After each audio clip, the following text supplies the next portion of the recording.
ఆజ్ఞ లేనిదే ఏదైనా జరుగునా, నీ కంచె దాటగా శత్రువుకు సాధ్యమా? మా దేవా నీవే మా తోడుంటే అంతే చాలును.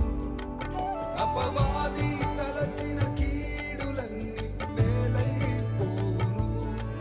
మా దేవా నీవే మా తోడుంటే అంతే చాలును.